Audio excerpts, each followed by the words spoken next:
Talking about women's rights has never been easy. Ask Gloria Steinem, the hard-headed change agent in-your-face activist. When society thinks about feminism, they recall women as warriors on the front lines of a battle, like Shirley Chisholm. It might help all of us to remember feminism had gentler origins in the mind and hand of author Mary Wollstonecraft, and particularly in Margaret Fuller. It was about reason. The reason women make valuable contributions to community, not because they are women, but because they have the capacity to do so. Margaret Fuller asks the reader to consider looking at women and their motives through a looking glass of beauty, not hatred. Born Sarah Margaret Fuller on May 23, 1810, in Cambridge, Massachusetts, to Timothy and Margaret Fuller, Margaret was educated by her father, reading at the age of 3. Her reading was limited to classic studies and not traditional feminine readings of etiquette. She was well read in writers like Virgil and William Shakespeare, a rigorous education that Margaret later praised through a fictitious character named Miranda.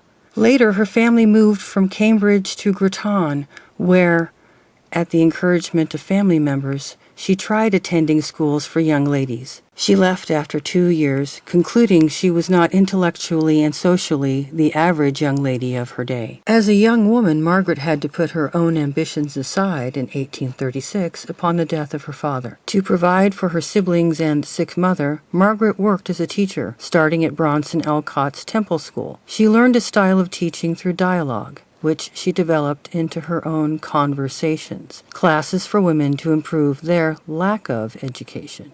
When her siblings got old enough to work, Margaret traveled to the Great Lakes region, recording her adventure, a need for the sympathy toward Native Americans. Upon her return, she published Summer on the Lakes, a collection of poems of the nature of the region. Her writings brought her into close association with people like Ralph Waldo Emerson, who advocated the reason of civil disobedience as a transcendentalist, and Henry David Thoreau, who wrote of the beauty of the natural world of Walden. Transcendentalists operated from the perspective of inherent goodness in nature and people, contrary to the thought of the day that there is an inborn evil in mankind and we must condemn and doom ourselves to roles of perpetual misery. In 1839, Emerson invited Fuller to be editor of The Dial, a transcendentalist publication dedicated to covering issues of great social import and to effect change. Fuller accepted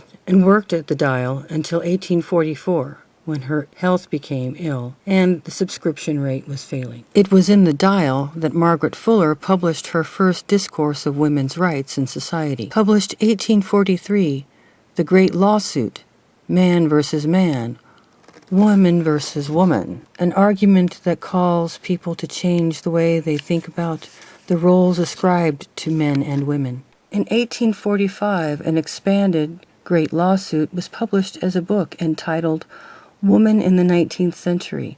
It was a call for continued enlightenment to a spiritual accomplishment. After leaving The Dial, Fuller moved to New York in autumn 1844, and became editor of the Tribune, published by Horace Greeley. There she reviewed many forms of American and foreign art. In 1846, she was dispatched to Europe as the first female foreign correspondent.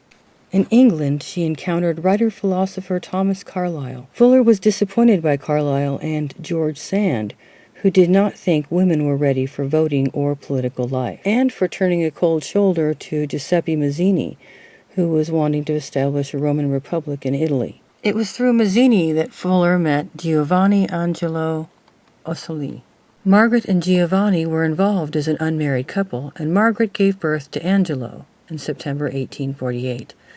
She had opportunity to return to the U.S. prior to 1850, but because of her unwed pregnancy, she remained, hiding, fearing social condemnation for behaving inappropriately as a woman. Being a Protestant, she did not want to marry Giovanni, who was Roman Catholic. Remaining in Italy, she was able to give U.S. readers accounts of the Italian revolt against the Austrians, the conquering and restoration of the Pope in Rome in 1849. Fuller and Oslo loved Italy, and they were active in supporting a revolution to establish a Roman Republic in 1849.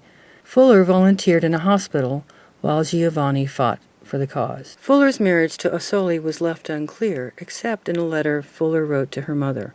Informing them of their transportation, she let them know about having to live together for the sake of the child. Their ship was within 100 yards of Fire Island in New York when their freighter, the Elizabeth, lodged in a sandbar. Margaret, Giovanni, and Angelo were overcome by waves and died. Emerson mourned her passing, and Thoreau traveled there to find her body. Fuller's work came under scrutiny instantly, and scheduled publishings dropped.